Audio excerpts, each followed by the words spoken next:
문제 없는 인생 없고 모든 나라별로 다 여러 가지 문제들이 있습니다. 그런데 우리나라 요즘 가장 큰 문제로 대두되는 게 무엇인지 아세요? 저출산율입니다. 아이가 태어나질 않아요. 며칠 전에 신문 봤더니 어느 지역에 40년 넘게 자리 잡았던 산부인과가 폐원한다라는 그런 기사가 나올 정도이면 얼마나 지금 심각한 문제겠어요. OECD 기준으로 여성 한 명당 그 아이를 낳는 그 기간이 있잖아요. 그 기간 중에 출산하는 비율을 출산율이라고 해요. 한 명당 2.1명 아래로 출산하게 되면 이걸 저출산이라고 해요. 그리고 1.3명 아래로 내려가면 초저출산율이라고 해요. 자, 쉽게 말해서 이제 저출산율부터는 나라가 어떻게 된다는 거예요? 자연적으로 가면 갈수록 망한 나라는 거예요. 그냥 우리 좀 원색적으로 이야기를 하게요. 망해요, 여러분.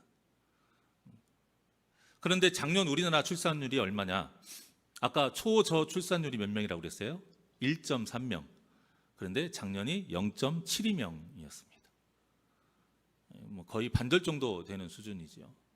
굉장히 심각한 문제예요.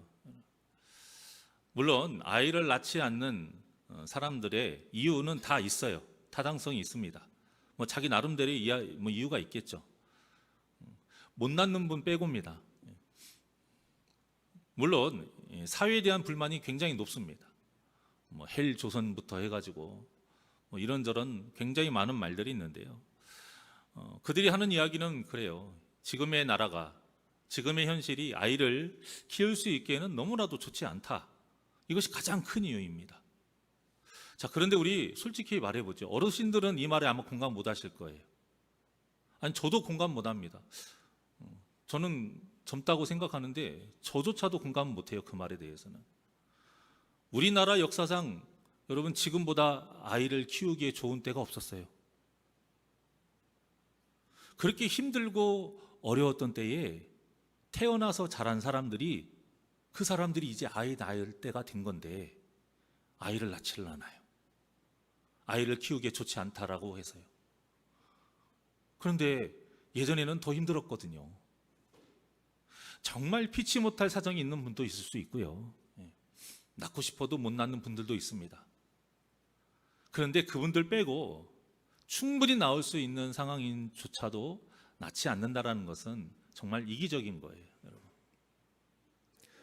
일자리를 예로 한번 들어볼게요. 청년 실업인에 여러 가지 참 이런 문제들이 예전부터 있었죠. 그런데 정말 일자리가 없습니까? 일자리 많아요, 여러분.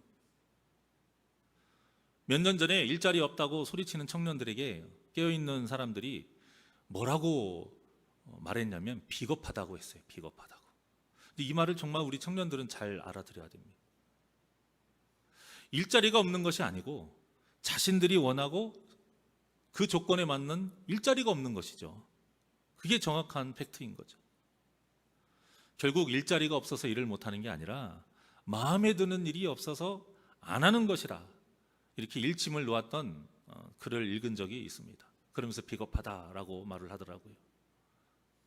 사실 힘든 일이나 또 시골에서 일하는 것들 여러분 사람 구하기가 어렵습니다. 오죽하면 그 자리를 다 누가 차지하고 있어요? 외국인 노동자들이 차지하고 있어요. 아이를 낳지 않는 이유도 대부분 자신이 좀 더 희생하고 포기하면 그거 충분히 문제되지 않는 것들 투성이입니다. 실제 예전보다 아이를 키우는데 좋아지면 좋아졌지 절대 나빠지지 않았어요. 그저 부모가 되어야 할 사람들이, 이제 아이를 낳아야 될 사람들이 그들이 생각하고 바라는 삶의 기준이 높아진 거예요, 여러분. 그런데 이것을 본인들이 인정을 안 하려고 합니다. 인정을 해도 아니 왜 나를 위한 삶이 있는데 그것까지 내가 포기하면서 아이를 낳아야 되냐? 라고 오히려 따져요. 저는 그런 것이 참 이기적이라고 생각해요. 하지만 성경에서도 말하고 있고요. 모든 나라의 역사를 봐도 마찬가지인 것이요. 나라가 발전하고 성장할 때에는 반드시 필요한 게 무엇이냐? 희생이에요. 이 희생이라는 양분이 없이는 나라가 발전할 수가 없어요. 우리 가정도 마찬가지고요. 그러니까 지금 아이를 낳아야 하는 그 세대들도 다 그 부모의 희생과 헌신 때문에 지금 그 자리에 있는 거예요. 그것을 인정하고 안다면 아이를 낳는 것을 그렇게 쉽게 포기할 수는 없을 겁니다.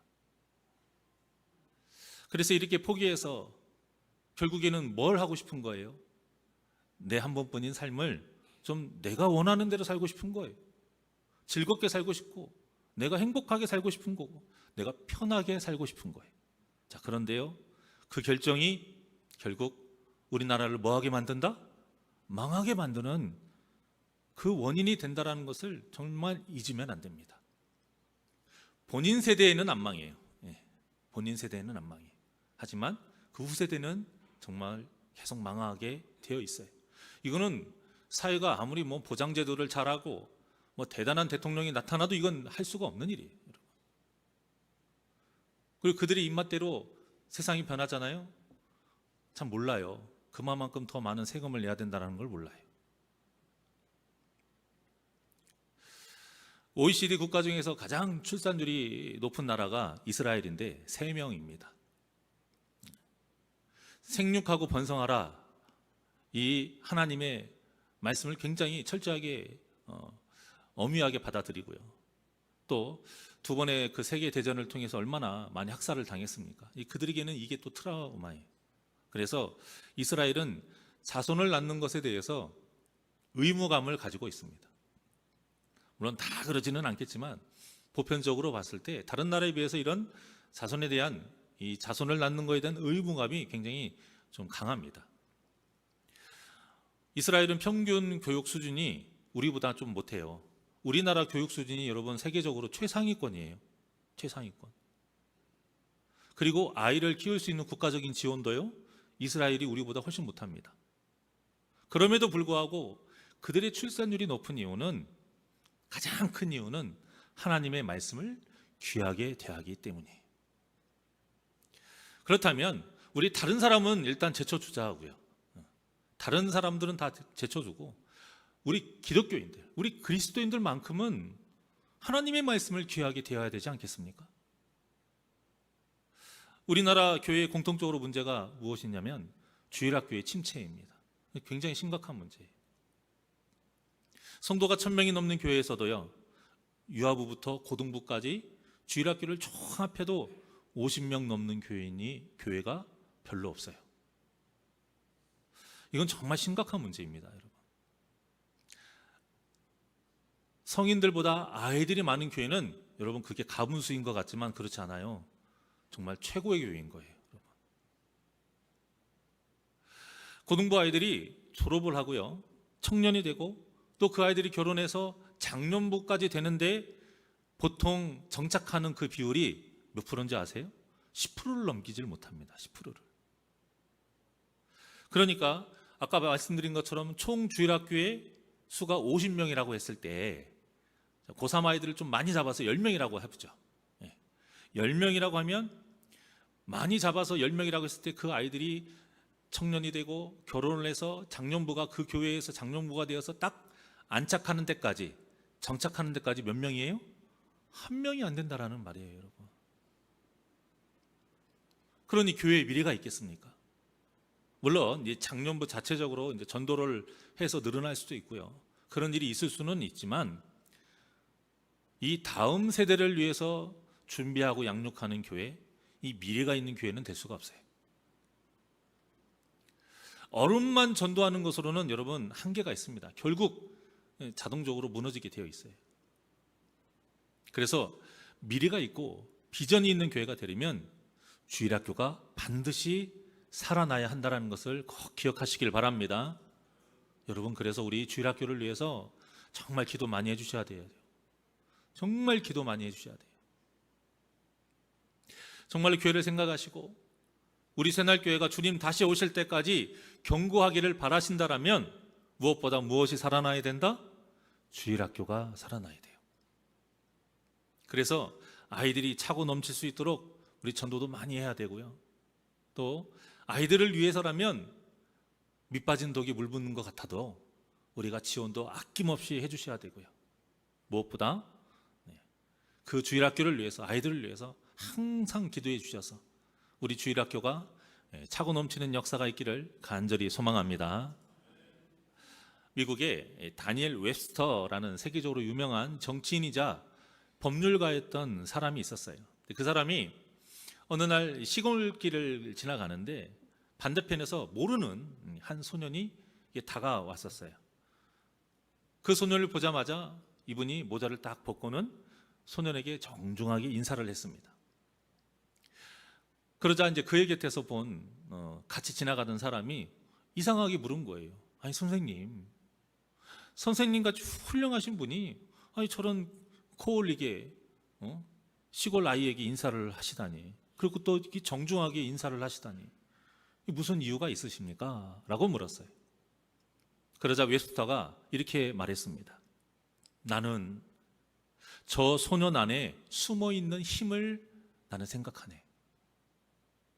그가 장차 성장해서 세상에 정말 유용한 사람이 될지도 모른다, 이런 생각을 하니까 내 머리가 저절로 숙여져서 인사를 하게 된 것이네 라고 말을 했다고 합니다. 어떻습니까?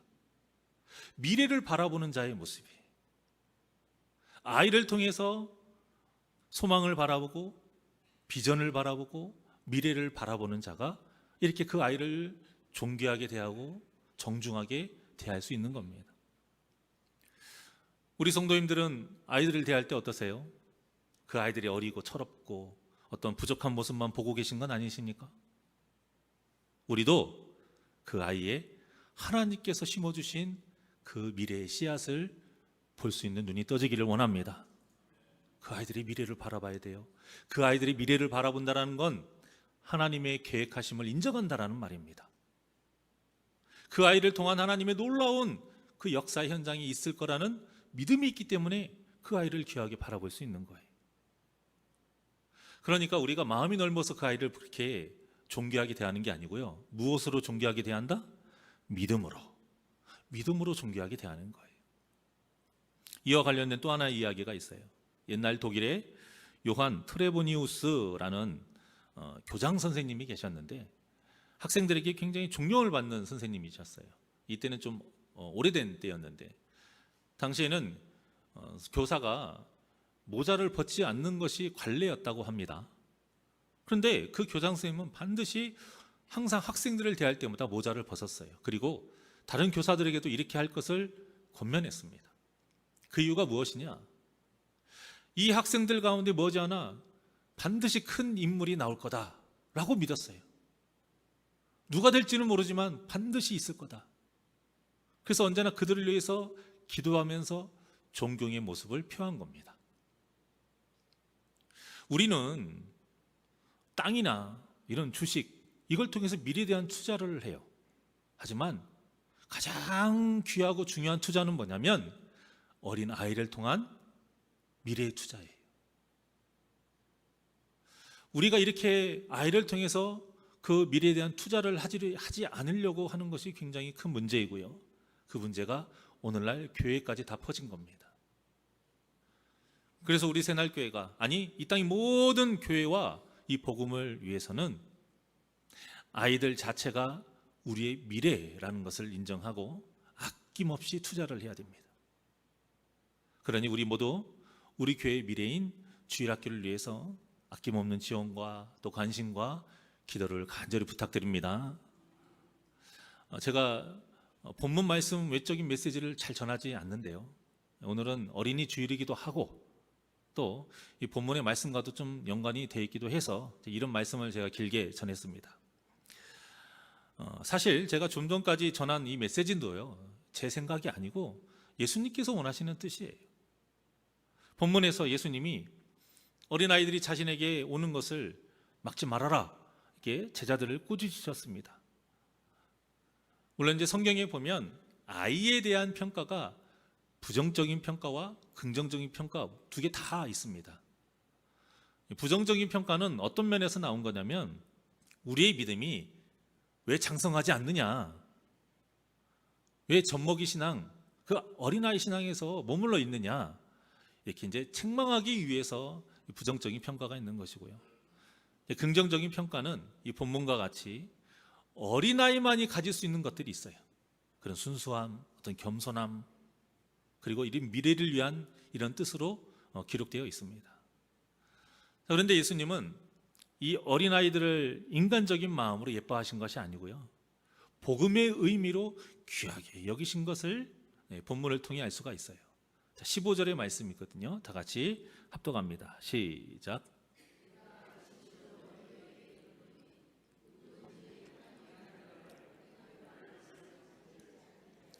결단코 그것에 들어가지 못하리라 하시고, 아멘. 자, 여기에서 이제 받들지 않는 자, 이 말이 우리가 좀 잘 해석을 해야 돼요.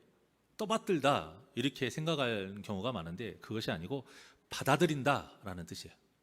그러니까 받아들이지 않는 자, 어린아이처럼 받아들이지 않으면 그 하나님 나라를, 복음을 어린아이처럼 받아들이지 않으면 절대 구원받을 수 없다라는 뜻이죠. 그렇다면 어린아이는 도대체 하나님의 나라를 어떻게 받아들이느냐, 우리가 그것을 알면 되죠. 자, 첫 번째, 아이들은요 모든 것을 다 무력하게 받아들입니다. 무력하다, 힘이 없다라는 거죠. 여러분, 어린아이들 힘이 없잖아요. 제가 운동을 안 했지만 그 어린 꼬맹이들 10명, 20명 달려들어도 저를 어떻게 못해요. 그렇게 힘이 없는 아이들이에요. 그리고 그 아이들도 알아요. 자기들이 힘이 없다는 걸 알아요. 그래서 인생의 어느 때보다도 무엇인가를 받아들이고 배우는 능력이 가장 뛰어난 때가 바로 이때예요. 얘네들이 어떤 걸 받아들일 때요, 가리면서 받아들이는 게 아니고 스펀지처럼 받아들여요. 스펀지처럼. 계산을 하지 않아요. 여러분, 우리의 믿음이 성장하지 않고 우리의 믿음 생활이 뭔가 좀 막힌 것 같고 답답한 것 같다, 이런 느낌이 왜 드냐면요, 계산하기 때문이에요. 저는 계산한 적 없는데요? 아니요, 계산하기 때문이에요. 분명 우리의 마음속에 한편에 지금쯤은 이런 결과가 나와야 되는데, 이런 열매가 나와야 되는데 하는 게 있는데요, 그게 안 나오니까 답답한 거예요. 어떤 계산을 하느냐? 숫자 계산인 거예요. 내가 지금까지 신앙생활 해왔던 어떤 세월, 헌금했던 거, 헌신했던 거, 내 직분, 이런 것들이 다 이제 플러스가 되는 거예요. 뭐 어떻게 됐든 플러스를 해요. 그리고 또 양심이 있으니까 우리가 죄를 지은 거 있지 않아요? 있잖아요. 그리고 또 뭐 예배 빠진 것들부터 해서 맡겨진 사명 열심히 안 했던 것들, 막 그런 것들을 또 빼요. 빼면 뭔 답이 나와요. 그것도 하나님이 주신 답이 아니고 누가 세운 답이에요? 내가 세운 답이에요. 자, 이 정도만큼은 하나님이 나한테 해주시겠지 하는 답이 있단 말입니다. 그런데 그게 안 나와요.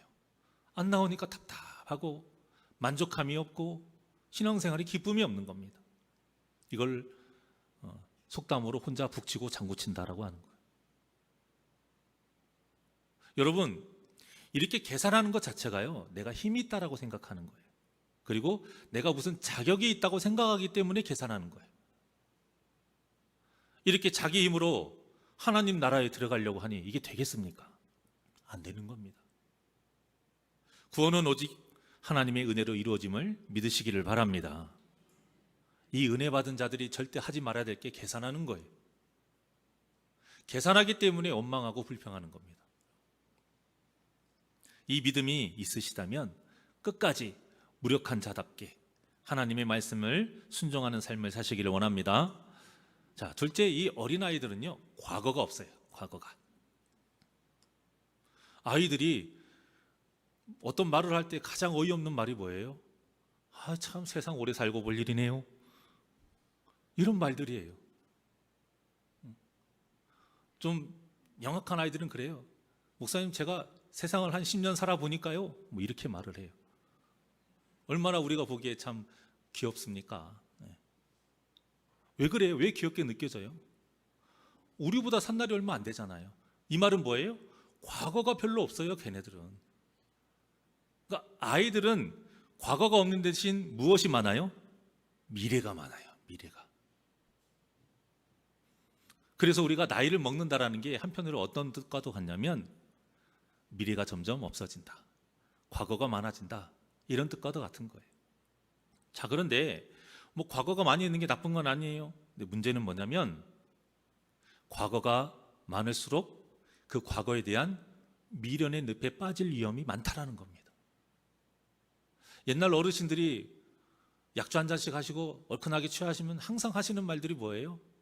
내가 옛날에 어떻게 살았는지 알아? 내가 누군지 알아? 내가 옛날에 이랬어. 이런 말씀들을 자꾸 하세요. 이게 다 뭐예요? 그 과거의 미련을 버리질 못한 거예요. 미래에 대한 소망이 없기 때문에 자꾸 그 과거에 거기서 헤어나오지를 못하는 거예요, 여러분. 그러니까 우리의 신앙생활도 이럴 수 있다는 거예요. 미래에 대한 소망이 없으면 여러분, 이건 우리가 어린아이와 같이 지금 신앙생활하지 않는 거예요. 지금 예수님이 바라는 이 어린아이의 모습이 없는 거예요. 예수님이 바라는 어린아이의 모습은 과거가 없는 모습, 미래에 대한 소망으로 충만한 모습인 거예요. 우리가 이런 어린아이와 같은 마음을 가지고 있다면요, 우리는 언제라도 미래에 대한 소망으로 가득 찰 수 있어요. 나이하고 상관이 없는 겁니다, 여러분. 우리가 하나님 나라에 들어갈 때요, 하나님은 우리의 과거를 보지 않으십니다. 그 순간의 믿음을 보세요.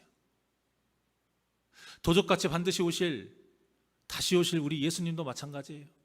그래서 예수님께서 슬기로운 다섯 처녀와 그 어리석은 다섯 처녀에 대한 비유의 말씀을 알려주신 거예요. 내가 갑자기 올 거야. 그 갑자기 오는 신랑, 그처럼 올 거니까 슬기로운 다섯 처녀처럼 항상 기름 등잔에 무엇을 준비해라? 기름을 준비해라. 그 기름이 뭐냐? 바로 말씀에 순종하는 삶인 거예요, 여러분. 계산하지 않는 거예요. 그 어리석은 다섯 처녀 뭐 한 겁니까? 계산한 거예요, 계산. 지금은 안 오시겠지.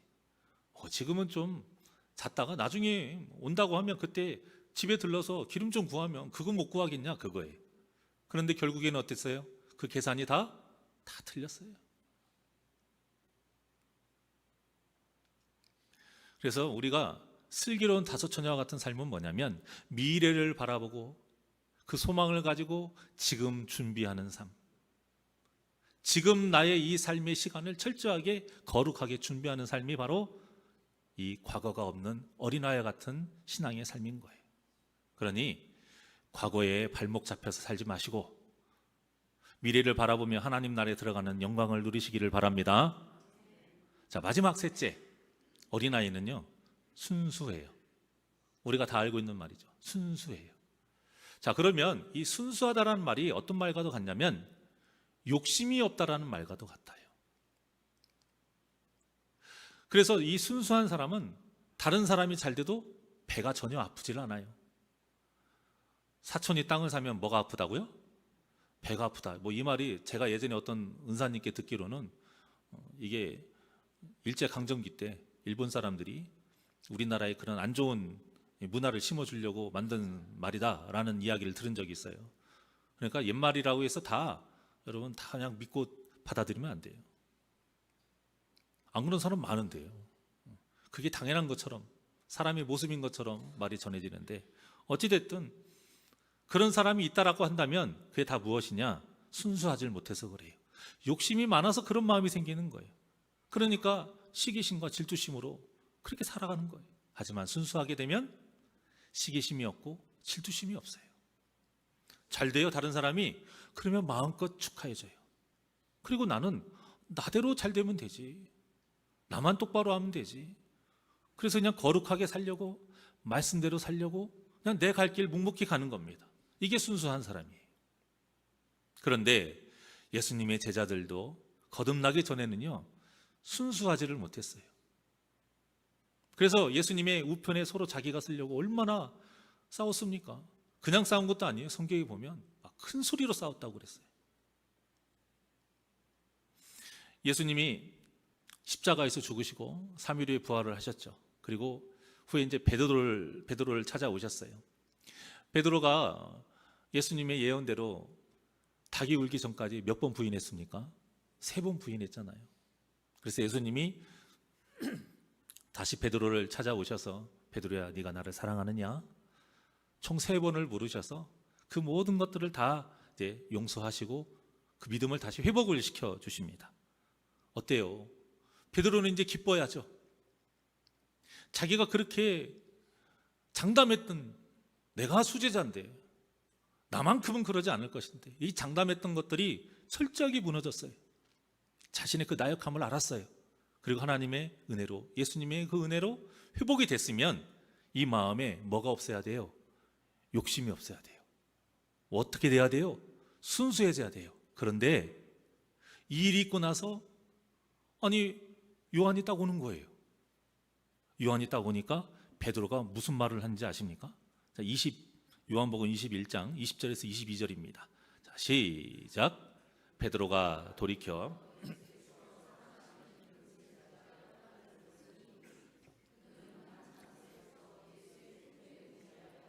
주님 묻던 자더라. 이에 베드로가 그를 보고 예수께 여짜오되 주님, 이 사람은 어떻게 되겠사옵나이까? 예수께서 이르시되 내가 올 때까지 그를 머물게 하고자 할지라도 네게 무슨 상관이냐? 너는 나를 따르라 하시더라. 아멘. 어때요? 아직까지도 욕심을 버리질 못했어요. 궁금한 거예요. 예수님이 사랑하시는 자, 이게 무슨 말일까요? 특별히 요한만 예수님이 사랑했다, 꼭 그런 뜻은 아니고요. 딱 반대편에서 보게 되면 이럴 수 있는 거예요. 제자들이 보기에 예수님이 누구를 더 사랑한 것처럼 보였다? 요한을. 그러니까 본문에도 이런 말씀이 나오는 거예요. 그래서 베드로가 궁금한 걸 참지 못하고, 왜? 자기는 앞으로 어떻게 살아갈지 새 사명을 받았거든요. 어떤 삶을 살아갈지, 어떻게 죽을지. 그러니까 이제는 요한이 궁금한 거예요. 그러니까 예수님이 뭐라고 해요? 신경 꺼. 이게 무슨 상관이냐? 신경 꺼. 이 얘기는 순수해져라. 왜 아직도 너는 욕심을 버리지 못했느냐? 그 말인 거예요.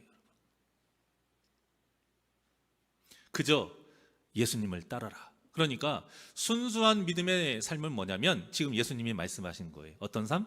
예수님을 따라가는 삶. 이게 순수한 거예요. 예수님처럼 하나님 나라를 위해서 낮아지고 겸손하게 섬기며 희생하는 삶, 이것이 바로 순수한 성도가 사는 삶이에요. 이런 삶을 바리새인들이 살지를 못했죠. 그래서 예수님께서 그렇게 화를 내시고 책망하셨던 거예요. 뭐라고 하셨어요? 독사의 자식들아, 회칠한 무덤들아, 또 외식하는 자들아. 이런 말들을 한마디로 표현하면 순수하지 못하다라는 뜻이에요. 그래서 바리새인들이 난 우리가 제일 거룩한데 이렇게 믿고 있었거든요.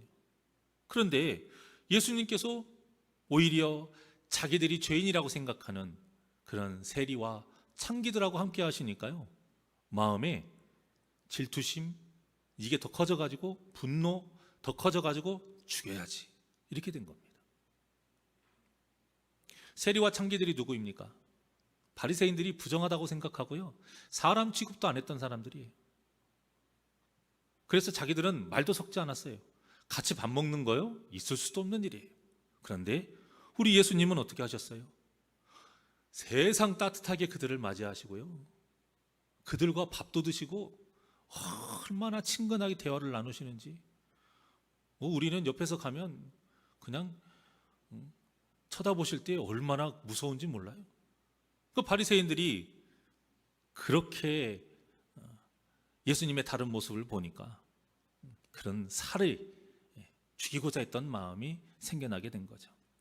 자, 이처럼 순수하지 못하면요, 큰 문제가 생기는데, 그게 뭐냐면 바리새인들처럼 예수님을 죽이려고 하는 그 마음을 가지는 것처럼 하나님을 대적하게 돼요. 하나님을 대적하게 돼서 성도들에게 상처를 주고요, 교회를 분열시키는 그런 도구가 되게 되는 겁니다. 결국 순수한 사람은 교회를 하나 되게 하지 못합니다. 아니, 순수한 사람이 교회를 하나 되게 해요. 왜 아무도 부정하지 않죠? 그러니 우리 모두 이 어린아이 같은 순수한 믿음으로 서로 예수 안에서 하나가 되어 우리 새날교회를 진정한 영혼구원의 장소로 세워 나가시기를 주님의 이름으로 축원합니다. 말씀을 마치겠습니다. 오늘 본문 16절의 말씀 다 같이 시작. 그 어린 아이들을 안고 그들 위에 안수하시고 축복하시니라. 아멘. 예수님이 제자들이 막은 아이들을 다 오라고 하셨어요. 그리고 그들을 다 안았어요. 안았다라는 게 무슨 뜻이에요? 사랑한다라는 뜻이에요. 귀하게 여긴다라는 뜻이에요. 얼마나 이뻐요. 그리고 그들에게 안수하셨어요. 그냥 안수한 것도 아니고 축복하면서 안수하셨어요. 예수님이 하실 수 있는 최고의 사랑을 표현하신 거예요. 여러분, 이 아이들이 정말 나한테 소중한 존재야 알려주신 거예요. 그래서 우리가 알고 있는 말씀 있잖아요. 하나님의 성품 중에 하나, 우리를 천하보다 귀하게 여기시는 하나님. 그러니까 우리도 예수님처럼 아이들을 어떻게 대해야 돼요? 존귀하게 여기고 사랑해야 되는 겁니다. 1880년대 미국에서 한 사람이 교회를 가고 있었는데요, 길 한 모퉁이에 막 빈둥거리면서 노는 4명의 소년들을 봤어요. 꼬질꼬질하니 그냥 정말로 아이들이 좀 막 사는 아이들처럼 그런 아이들을 본 거예요. 근데 그 사람이 그냥 지나치지 않고 그 아이들을 잘 다독여 가지고 교회로 인도를 합니다. 그리고 그 아이들을 주일학교 담임 선생님으로서 하나님의 말씀을 가르치게 됐어요. 자, 세월이 흘렀고 그 아이들이 이제 소년에서 어른이 되었어요. 그리고 이제 그 소년을 지도했던 그 사람의 생일날에 4통의 편지가 도착을 하게 됩니다. 첫 번째 편지는 중국에서 사역하고 있는 선교사에게서 왔고요. 두 번째 편지는 미 연방정부의 은행 총재로부터 왔고요. 세 번째 편지는 당시 대통령인 후보 대통령의 비서관에게서 왔고요. 네 번째 편지는 그 후보 대통령 그 자신이 직접 보낸 편지였습니다. 이들 모두가요, 어린 시절 헛되이 보내지 않도록 복음을 전하고 이끌어준 선생님을 기억했던 거예요. 그래서 생일 축하 인사와 감사 편지를 보내게 된 겁니다. 저는 이 이야기를 듣고 정말 제 마음에 소망을 품었어요. 내가 복음을 전하는 아이들이 막 세상적으로 이렇게 잘 될 거다, 이런 소망이 아니고요. 여러분, 내가 전한 이 한마디의 말과 어떤 한 번의 관심과 그들을 위한 기도가 하나님께서 천하보다 귀하게 여기는 그 영혼들이 구원받을 수 있는 내가 은혜의 통로가 되어야겠구나, 이런 소망을 품은 겁니다. 그러니까 여러분, 지나가다가 말 한마디 전하는 이 복음의 메시지 절대 가벼운 것이 아니에요. 어떤 그 아이들을 위한 어떤 관심, 내가 할 수 있는 어떤 최선의 어떤 사랑의 표현, 또 그 아이들이 잊지 않고 하는 기도, 절대 여러분 헛된 것이 아닙니다. 그리고 그 아이들이 예수님을 믿었는데 방금 예를 든 것처럼 이 아들이 잘 됐어요. 세상적으로도 잘 되고 큰 영향력을 끼치는 사람이 되면 어떻겠습니까? 그만큼 이 땅의 복음이 더 크게 전파되지 않겠습니까? 그러니 어린이 주일을 맞이해서 우리 모두 교회의 미래와 우리 복음을 위해서 아이들에게 더 많은 관심을 가지시고, 내 아이만 끼고 돌지 마시고 더 그 아이들을 다 똑같이 천하보다 귀하게 하나님께서 여기는 그 영혼으로 바라보시고 그들을 위해 기도하시면서 전도하셔서 우리 주일학교에 복음의 열매가, 이 복음의 열매가 풍성히 맺어지기를 주님의 이름으로 간절히 축원합니다.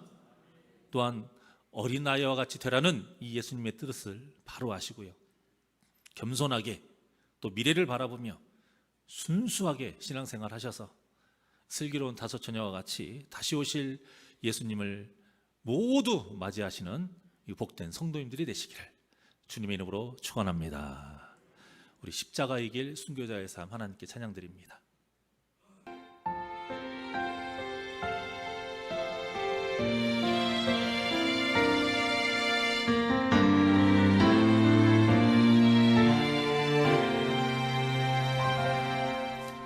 내 마음에 주를 향한 사랑이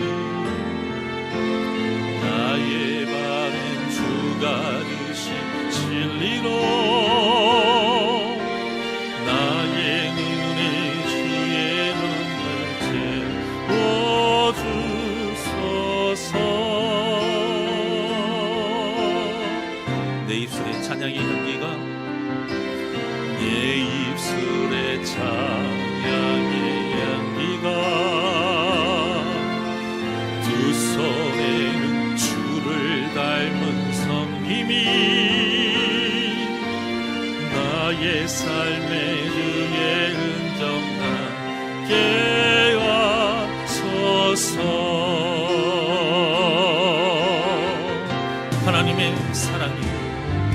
하나님의 사랑이 영원히 함께하리. 십자가의 길을 걷는 자에게 순교자의 삶을 사는 이에게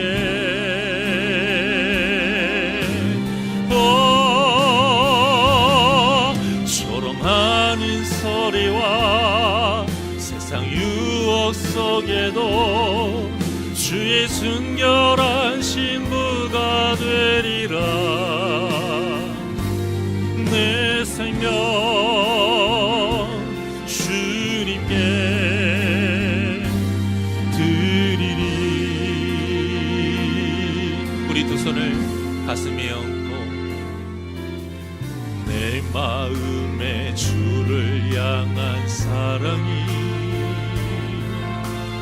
나의 말엔 주가 주신 진리로 나의 눈에 주의 눈물 채워주소서. 내 입술에 찬양의 향기가 내 입술에 찬양의 향기가 두 손에는 주를 닮은 섬김이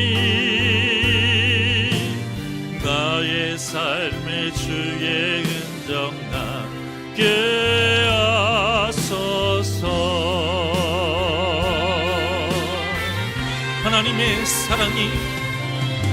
하나님의 사랑이 영원히 함께하리.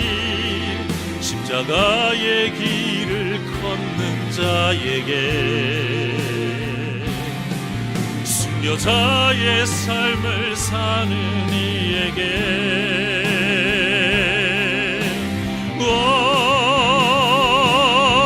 조롱하는 소리와 세상 유혹 속에도 주의 순결한 신부가 되리라. 내 생명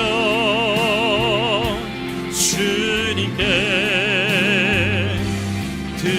우리 두 손 높이 들고 고백합니다. 하나님의 사랑이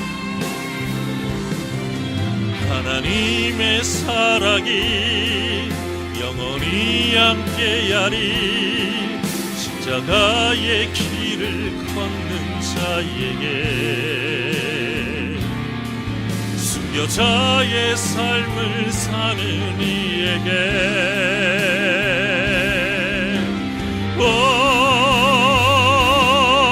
조롱하는 소리와 세상 유혹 속에도 주의 순결한 신부가 되리라.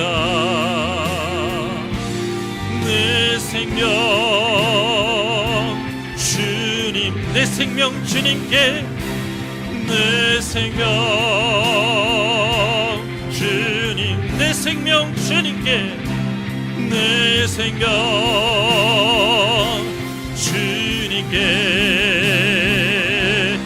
드리리.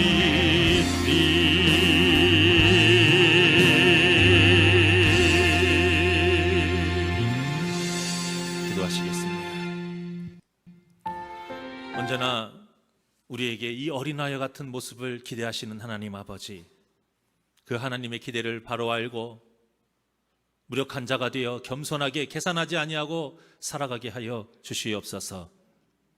또한 오직 과거를 생각하지 아니하고 미래를 바라보며 소망을 가지고 살아가길 원하오니 과거에 얽매이지 않게 하여 주시옵시고, 하나님의 말씀을 믿고 온전히 소망을 품고 살아가는 자 되게 하여 주시옵소서. 또한 순수한 그 마음으로 하나님을 믿고 경배하며 섬기며 살아가길 원합니다.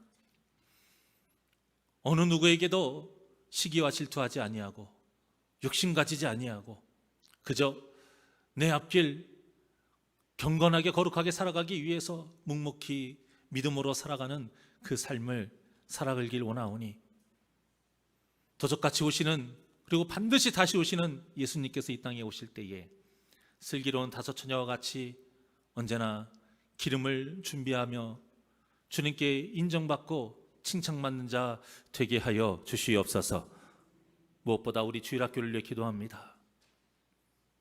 우리 주일학교가 차고 넘치는 역사 있게 하여 주시옵소서. 우리 교회가 미래가 있는 교회가 되기를 원합니다. 비전이 있는 교회가 되기를 원합니다. 주님 다시 오시는 날까지 견고히 서 있는 교회가 되기를 원합니다. 그러기 위해서는 우리 주일학교의 아이들이 차고 넘쳐야 됩니다. 하나님 보내주시옵시고 그들을 위해 언제나 기도하며 전도하기를 힘쓰며 아낌없는 지원하는 우리 복된 심령들 되게 하여 주시옵소서. 그래서 우리 교회가 견고히 서가는 역사 있게 하여 주시옵소서. 감사하며 예수님의 이름으로 기도하옵나이다. 아멘. 찬송가 569장 하나님께 찬양 드리겠습니다.